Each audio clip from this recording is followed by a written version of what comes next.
नमस्कार साथियों, स्वागत है आप सभी का अंकित इंस्पायर्स इंडिया पर। हाल ही के जियोपॉलिटिक्स में आप में से बहुत सारे लोगों ने America versus China, America versus Russia, इन सब का नाम सुना होगा। या फिर रहा-सहा नाम सुना होगा कि America, Russia, India, America, India, China या रशिया, इंडिया, चाइना। ये सब के बीच में आपने कहीं एक चीज जो मिस कर दी, वो है अपना इतिहास। आप पूछेंगे क्या बात कर रहे हो? जी हाँ, भारतीयों ने जितना भी इतिहास पढ़ा है उसमें उन्होंने गुलामी की 200 साल की जंजीरों को अभी तक अपने मन से उतारा नहीं है। उन्हें पता है कि हम लोग 200 साल तक अंग्रेजों के गुलाम रहे थे।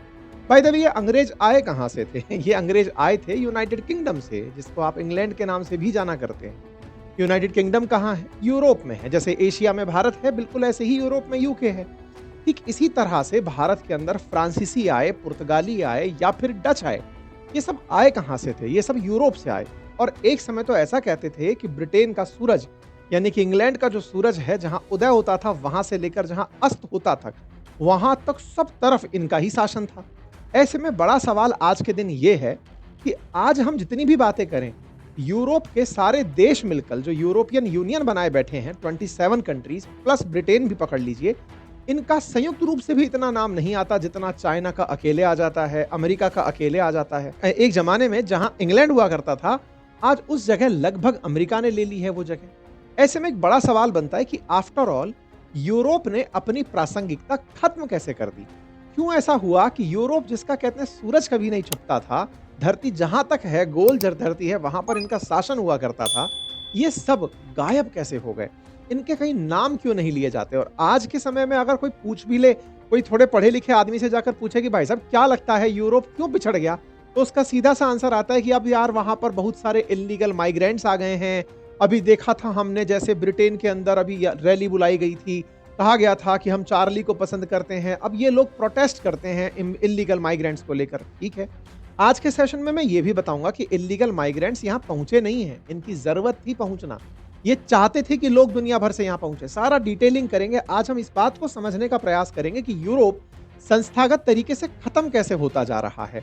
कैसे यूरोप, जो दुनिया के अंदर ऑडी, बीएमडब्ल्यू, मर्सिडीज जैसी कंपनी देने वाला, दुनिया को नोकिया जैसे फोन देने वाला, यूरोप एरिक्सन जैसी कंपनियों को चलाने वाला, यूरोप न्यूटन जैसे, आइंस्टाइन जैसे साइंटिस्ट देने वाला यूरोप आज कहीं चर्चा में ही नहीं है। आज अगर उठाकर देखो तो माइक्रोसॉफ्ट का नाम दिखाई देगा, गूगल का नाम, चैट जीपीटी का नाम, या फिर चीनी कंपनियों का नाम।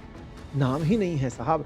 यूरोपियन को आफ्टर ऑल हो क्या गया है? अपनी बोलचाल की भाषा में कहें भाई साहब, हाय लग गई है इनको, अब ये कुछ कर नहीं पा रहे हैं।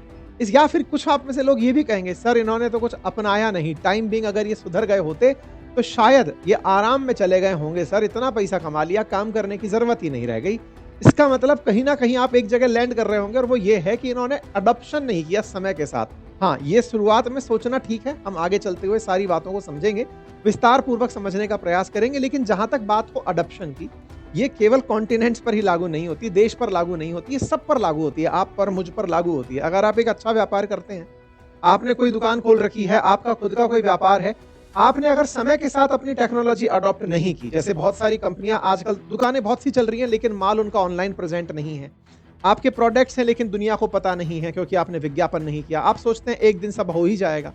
ऐसे में आप भी कहीं ना पिछड़ जाएं, इसके लिए मैं आज आपको एक ऐसे प्लेटफॉर्म से इंट्रोड्यूस करा रहा हूं जिसका नाम है ओडू। ये एक ऐसा प्लेटफॉर्म है जहां आपको बिजनेस से जुड़ी हर एक जरूरत की पूरी की जानकारी दी जाती है। पूरी जानकारी के साथ साथ वो सारी सुविधाएं उपलब्ध है जिनका यूज करके आप अपने बिजनेस को ग्रो कर सकते हैं।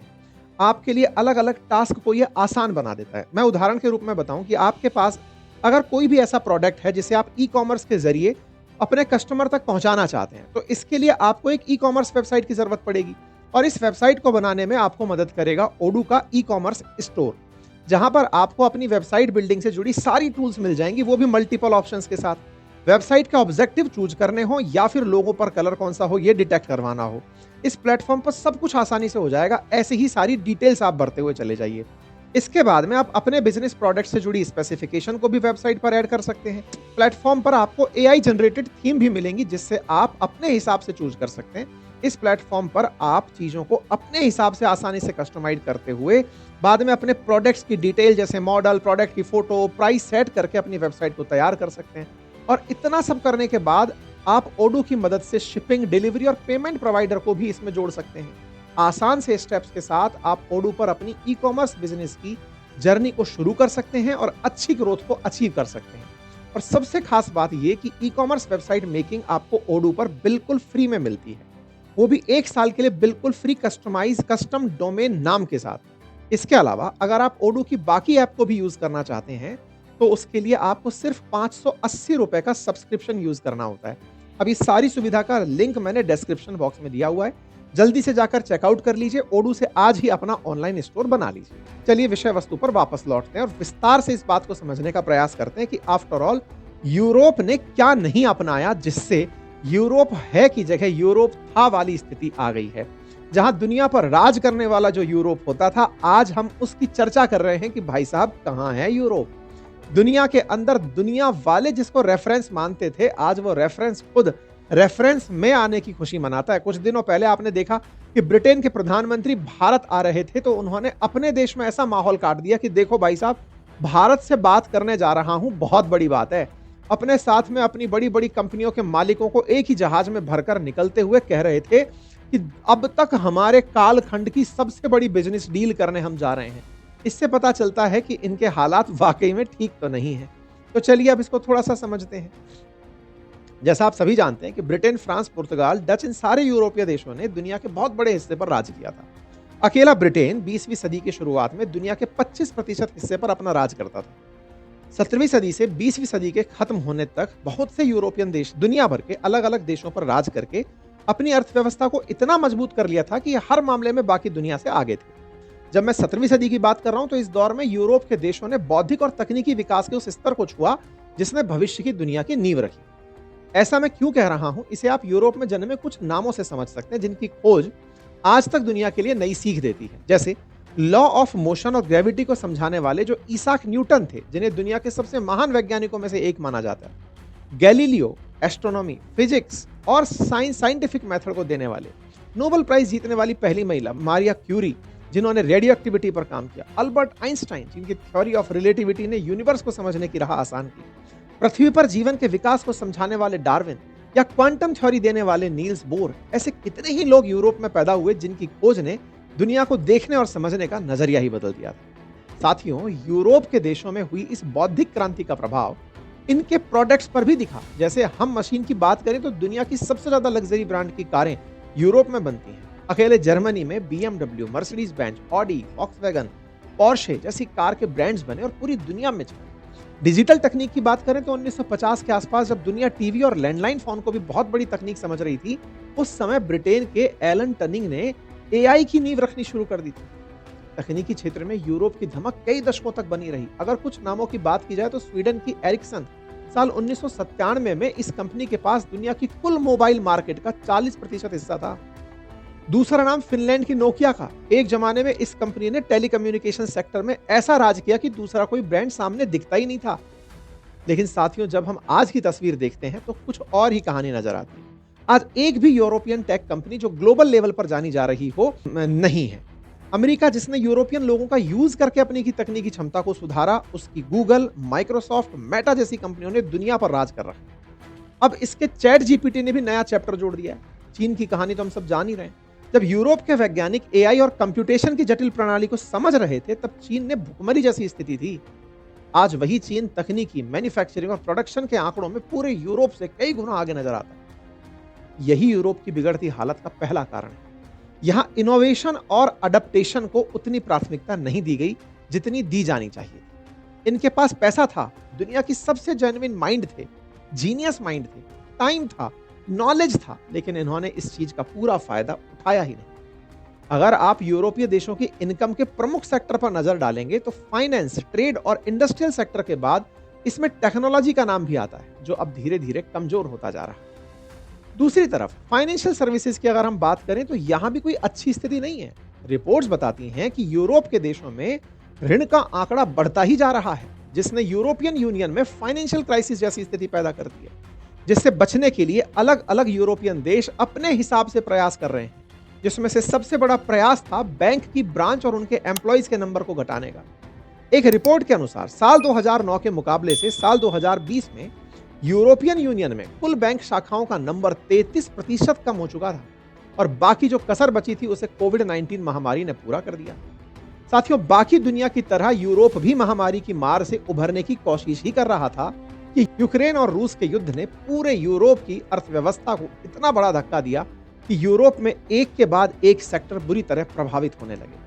और इसका सबसे बड़ा कारण था यूरोप की ऊर्जा खपत के लिए रूस पर निर्भरता, जो यूरोप की लड़खड़ाती अर्थव्यवस्था के पीछे मौजूद सबसे बड़े कारणों में से एक बना। बात कर रहा हूं एनर्जी क्राइसिस की। इसे समझने के लिए आप सबसे पहले बिजनेस टाइम्स के इस आर्टिकल पर एक नजर डालिए।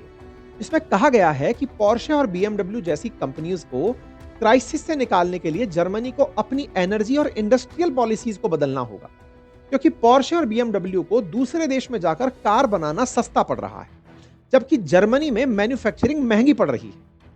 यह सिर्फ उन दो कंपनियों की कहानी नहीं है। Volkswagen, Mercedes Benz, auto industry से जुड़ी कई सौ यूरोपियन कंपनियों का यही हाल है।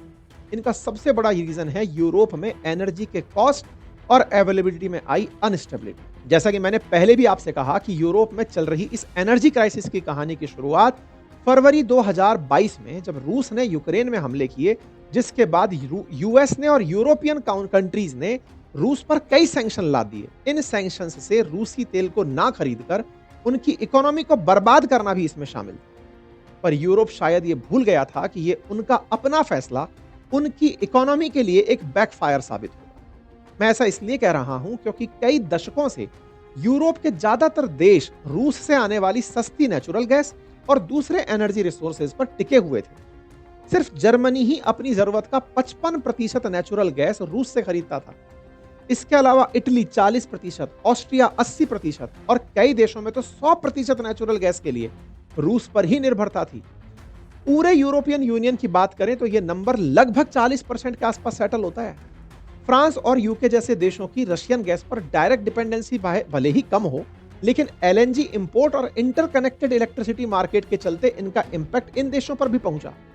ऐसे में एक तरफ रशियन ऑयल की सप्लाई जब कटती है तो दूसरी तरफ यूरोप का पूरा एनर्जी सिस्टम हिल जाता है। जर्मनी में तो हालात ऐसे हो गए कि इलेक्ट्रिसिटी बिल 4 गुना तक बढ़ गए।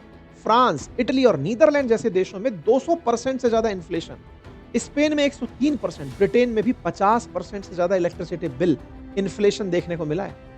यह बात उस यूरोप की हो रही है जहां की विंटर्स को बिना एनर्जी रिसोर्सेज के सरवाइव नहीं किया जा सकता था, यानी एनर्जी एक लग्जरी नहीं नेसेसिटी थी।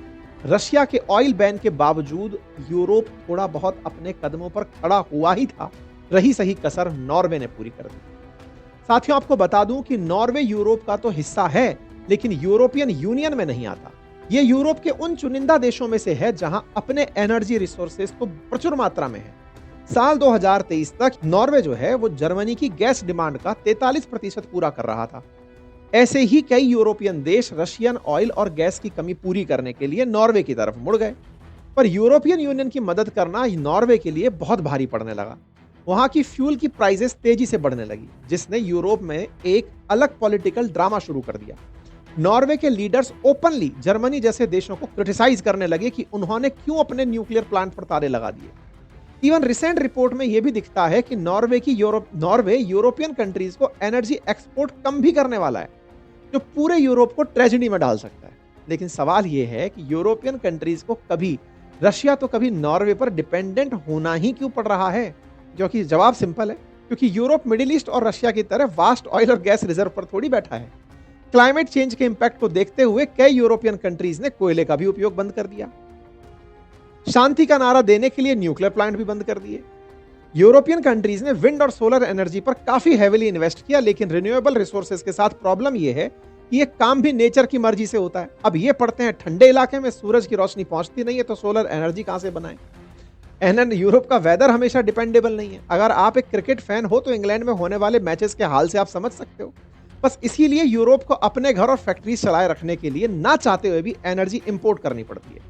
और इसका इंपैक्ट कैसे पूरे यूरोप पर पड़ रहा है ये हम BMW के एग्जाम्पल से देख चुके हैं। साल 2023 में BASF, जो दुनिया की सबसे बड़ी केमिकल प्रोड्यूसर है, उसने भी हाई एनर्जी प्राइस के कारण जर्मनी में अपने ऑपरेशन कम करने और हजारों लोगों को जॉब से निकालने का फैसला किया। यूरोप के स्टील प्लांट अपना आउटपुट रिकॉर्ड लेवल पर कम कर चुके हैं। इलेक्ट्रिसिटी की प्राइस अनअफोर्डेबल हो जाने के कारण एल्यूमिनियम प्लांट या तो बंद हो चुके हैं या यूरोप के बाहर शिफ्ट हो चुके हैं। कोई भी इंडस्ट्री एनर्जी के बिना सर्वाइव नहीं कर सकती। अगर इलेक्ट्रिसिटी का बिल 3 से 4 गुना बढ़ जाए तो इंडस्ट्री चालू रखकर भी कोई प्रॉफिट कैसे कमाएगा? और सिर्फ इंडस्ट्री नहीं, हाउसेस का भी तो यही हाल है। पूरे यूरोप में इलेक्ट्रिसिटी बिल जैसे स्काई रॉकेट कर रहे हैं। ये तो मैं आपको ऑलरेडी बता चुका हूं। एक आम यूरोपियन के पास विंटर में अब फिलहाल थर्मोस्टेट का इस्तेमाल करने के अलावा कोई भी ऑप्शन नहीं बचा है। अगर उसे इलेक्ट्रिसिटी का बिल ज्यादा देना होगा तो ऑब्वियस है कि वो ग्रोसरीज को और दूसरे कमोडिटीज को खरीदने के लिए कम पैसे खर्च करेगा, जिससे यूरोप की और इंडस्ट्रीज भी इंपैक्ट करने लगती हैं। ऊपर से ट्रक से लेकर जहाज तक हर व्हीकल को चलाने वाले को फ्यूल चाहिए, जिसकी एक्स्ट्रा प्राइस ट्रांसपोर्ट इंडस्ट्री चुकाती है और अल्टीमेटली इसका बोझ आम कस्टमर को उठाना पड़ता है। लेकिन आम कस्टमर की इनकम तो पिछले कुछ सालों में बढ़ी ही नहीं, जिसके कारण उसकी परचेजिंग पावर कम हो चुकी है। इस पूरे सिनेरियो में यूरोप एक खतरनाक साइकिल में फंस चुका है और लगभग हर यूरोपियन देश इकोनॉमिक स्लो डाउन का सामना कर रहा है। इस सिचुएशन का सामना करने के लिए यूरोपियन देशों की गवर्नमेंट ने सब्सिडी का रास्ता चुना। ग्रीस ने अपनी एनर्जी नीड को पूरा करने के लिए रिन्यूएबल इंडस्ट्रीज से जुड़ी कंपनीज को सब्सिडी ऑफर कर दी। जर्मनी ने तो 200 बिलियन यूरो का रिलीफ फंड अप्रूव कर दिया, जिससे वो टैक्स पेयर्स को सब्सिडी दे पाए और बिजनेस की हेल्प कर पाए। लेकिन ये सब स्टेप भी यूरोप के लिए परमानेंट सॉल्यूशन नहीं थे, बस थोड़ा और सारा समय खरीद सकते थे, क्योंकि इससे अल्टीमेटली यूरोप की इकोनॉमीज ही वीक हो रही हैं। सिचुएशन ने यूरोप में एक और बहस छेड़ दी कि यूरोपियन यूनियन की सॉलिडरिटी, ऐसा इसलिए क्योंकि ईयू में म्यूचुअल डेवलपमेंट के लिए अपने एनर्जी मार्केट को इंटरकनेक्टेड बनाकर रखा हुआ था, जो नॉर्मली हर देश के लिए बेटर ही होता है। पर जब energy supplies record low level पर आई तो यह मॉडल बुरी तरह फेल हो गया। पिछले दिनों की बात बताता हूं। चेक रिपब्लिक ने जर्मनी पर आरोप लगाया कि वो गैस की होल्डिंग कर रहा है। स्लोवाकिया के प्राइम मिनिस्टर तो ये कह चुके हैं कि यूक्रेन को भेजी जाने वाली इलेक्ट्रिसिटी को वो रोक सकते हैं। अब साथियों, ये एनर्जी क्राइसिस से जुड़े इन तमाम नंबर और इसके प्रभाव को देखते हुए ये साफ है कि रूस के साथ युद्ध करना केवल यूक्रेन ही नहीं, पूरे यूरोप को भारी पड़ रहा है। अगर ये सब भी कम पड़ जाए तो यूरोप की अपनी नीतियां और माइग्रेशन बाकी कसर पूरी कर देता है। अब मैं आपको दूसरे फैक्टर के बारे में बताता हूं, जो है कि माइग्रेशन। रिपोर्ट बताती है कि अकेले 2023 में जो यूरोपियन यूनियन कंट्रीज हैं उसमें 43 लाख से ज्यादा लोगों ने माइग्रेट किया है। बड़ा नंबर है। लेकिन साथियों, आज जो माइग्रेशन यूरोप को परेशान कर रहा है, एक समय पर इसी माइग्रेशन ने यूरोप को बहुत फायदा भी पहुंचाया था। यही फायदा उनके लिए आज बहुत बड़ी परेशानी बनी हुई है। इसे ठीक से समझने के लिए थोड़ा पीछे चलते हैं। दूसरा विश्व युद्ध 1939 से 1945 के बीच में जब था, तब यूरोप में माइग्रेशन बढ़ना शुरू हुआ। यह यूरोप के लिए अच्छा साबित हो रहा था, क्योंकि मजदूरों की कमी थी, अर्थव्यवस्था को चलाने के लिए उनकी जरूरत थी। इसी वजह से जर्मनी, फ्रांस और बेल्जियम जैसे देशों ने 1950 से 60 के दशक में गेस्ट वर्कर प्रोग्राम की शुरुआत की। जर्मनी ने इसे गेस्टर बेटर प्रोग्राम नाम दिया, जिसका मतलब होता है जर्मनी में आओ, कुछ समय के लिए काम करो, हमारी अर्थव्यवस्था को मजबूत बनाओ। जैसे H1B वीजा आजकल अमेरिका वाले कर रहे हैं। ये वर्कर जो पहुंचे, ये तुर्की से, ग्रीस से, इटली से और स्पेन जैसे देशों से यहां पर नौकरी करने पहुंचे। इन लोगों ने हर तरह के मुश्किल काम किए, उन पैसों को अपने परिवार को भेज दिया। ये वर्कर 2 से 3 साल काम करते और पैसा कमाकर वापस अपने देश चले जाते। दूसरी तरफ इंग्लैंड और फ्रांस जैसे देश ने अपनी कॉलोनियों से लोग बुलाए। फ्रांस ने north Africa, Algeria, Morocco, Tunisia से अपने गेस्ट वर्कर बुलाए। इंग्लैंड ने अपनी कॉलोनियों जैसे भारत, पाकिस्तान और कैरेबियन आइलैंड से लोग बुलाए, ताकि ट्रांसपोर्ट, इंडस्ट्री और हेल्थ केयर जैसे सिस्टमों को चलाया जा सके। लेकिन साथियों, ये माइग्रेशन सिर्फ कॉलोनियों या गेस्ट वर्कर तक ही सीमित नहीं था। 1951 में यूरोप के 6 देश Germany, France, Italy, Belgium, Netherland और लग्जमबर्ग ने मिलकर European coal and steel community बनाई, जिसका उद्देश्य था रिसोर्सेज और काम को साझा करना, और इसी के साथ बॉर्डर क्रॉसिंग और लेबर मूवमेंट को आसान किया गया। लेकिन यहां उनसे एक बहुत बड़ी गलती हो गई। जब ECSC बना, उन्होंने वर्कर के लिए कोई कॉमन नियम नहीं बनाया। कहा कि हर देश अपने हिसाब से तय करेगा कि बाहर से आने वाले लोगों के साथ वो कैसे डील करता है। 1970 और 80 के अंदर गेस्ट वर्कर्स, जो असल में टेम्परेरी हेल्पर्स थे, उन्होंने तय किया कि वो यहीं रुकेंगे।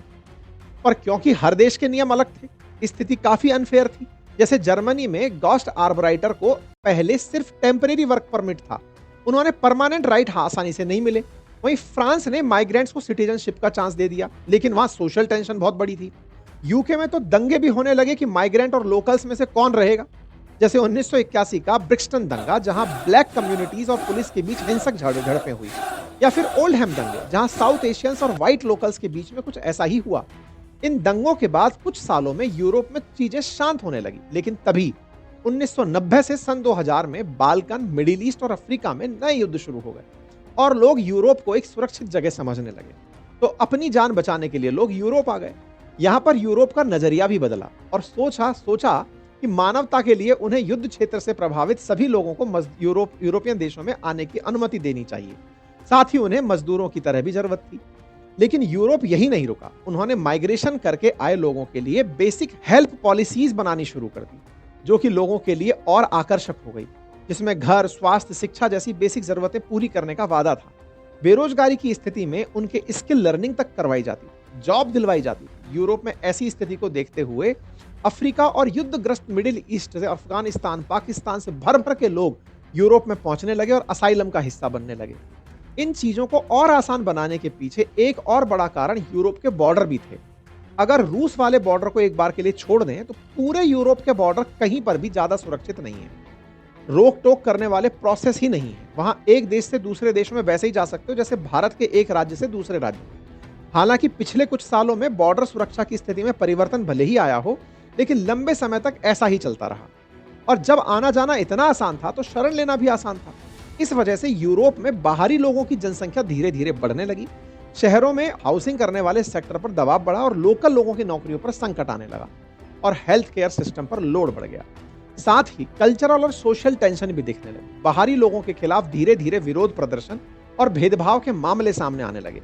जब पिछले कुछ सालों की स्थिति बहुत ज्यादा खराब हुई तो यूरोप ने नए नियम और पॉलिसीज बनाने पर विचार किया, जिसके साथ बॉर्डर कंट्रोल को टाइट किया गया, असाइलम प्रोसेस को सख्त बनाया गया। यहां तक कि कुछ देशों ने तो डिपोर्टेशन एग्रीमेंट भी साइन करने शुरू कर दिए, जैसे कि ब्रिटेन ने। इसके अलावा जो बाहरी लोगों को बड़ी आसानी से वेलफेयर और हेल्थ केयर बेनिफिट मिल रहे थे, जिसके लिए ज्यादातर लोग यूरोप का रुख अपनाते थे, उन्हें अब लीगल रेजिडेंट्स तक सीमित करना शुरू किया गया ताकि रिसोर्सेज पर कम लोड हो। लेकिन साथियों, यूरोप के ये नियम बड़ी देरी से लागू हुए और इस चीज से जितना नुकसान होना था वो हो चुका था। इसे आप बहुत आसानी से समझ सकते हैं। देखिए, माइग्रेशन करने वाले लोग दो तरह के होते हैं। एक वो जो स्किल्ड होते हैं, जिन्हें किसी भी देश की इकोनॉमी को बनाने में मदद करनी होती है। इसका सबसे बड़ा उदाहरण है अमेरिका में बसे भारत के लोग, जिन्होंने वहां की अर्थव्यवस्था को मजबूत बनाने में बड़ा योगदान दिया है। दूसरे तरीके के माइग्रेंट्स होते हैं जो युद्धग्रस्त देश से बिना स्किल के साथ किसी देश का हिस्सा बन जाते हैं। अब यूरोप एक तरफ से तो तकनीक, इनोवेशन, अडेप्टेशन में पिछड़ रहा था, दूसरी तरफ हजारों की संख्या में लोगों को शरण दे रहा था, उन पर अरबों रुपए खर्च कर रहा था, उन्हें नौकरियां दे रहा था। इसका नतीजा यह हुआ कि जो लोकल लोग यूरोप के देशों में अच्छा काम कर रहे थे, जो स्किल्ड थे, उन्हें अपने हिसाब से काम नहीं मिला और छोटा मोटा जो काम था उसका बड़ा हिस्सा बाहरी लोगों के हाथ में चला गया। ऐसे में स्किल्ड यूरोपियन लोग भी अमेरिका जैसे देशों का हिस्सा बन गए और यह भी बहुत बड़ा सेटबैक बन गया। शुरुआत से लेकर अब तक अगर आपने इस वीडियो में जिन भी विषयों पर चर्चा की हो, उससे यह साफ हो गया होगा कि यूरोप दुनिया में सबसे अलग नजर आता था, जिसको शक्तिशाली बनने में सादा शांति, सद्भाव और वेलफेयर पर भरोसा था, जो दुनिया को अलग चश्मे से देखने की कोशिश करता नजर आ रहा था। जिन यूरोप के देशों को एक आदर्श के रूप में देखा जाता था, वो यूरोप के देश अपनी कुछ नजरअंदाजी के चलते आज लड़खड़ाती हुई अर्थव्यवस्था के रूप में दिख रहे हैं। साथियों, यूरोप की कहानी अभी पूरी तरह से तो खत्म नहीं हुई है। लोगों को अभी भी भरोसा है कि यूरोप जल्दी ही अपनी स्थिति को ठीक कर लेगा। लेकिन यूरोप की अभी तक कहानी ये जरूर सिखा देती है कि अगर आपके पास कितना भी पैसा हो, संसाधन हो, समय हो, अगर आप सही टाइम पर सही निर्णय नहीं लेते तो आप उससे पिछड़ सकते हैं। जिसके पास कुछ ना हो लेकिन वो सही समय पर सही निर्णय की क्षमता ले, वो आगे बढ़ जाता है। बाकी कैसा लगा आपको ये वीडियो, जानकारी अपने कमेंट बॉक्स में जरूर बताइएगा। बाकी आप लोग क्या सोचते हैं यूरोप के पिछड़ने पर, उस पर भी अपनी राय दीजिएगा। बाकी मैंने ओडू का लिंक कमेंट बॉक्स और डिस्क्रिप्शन में डाला हुआ है, वहां से जाकर अपने बिजनेस को बेहतरी के साथ, अडेप्टेशंस के साथ कैसे आगे ले जाना है, आप एक बार जरूर चेक कीजिए। धन्यवाद।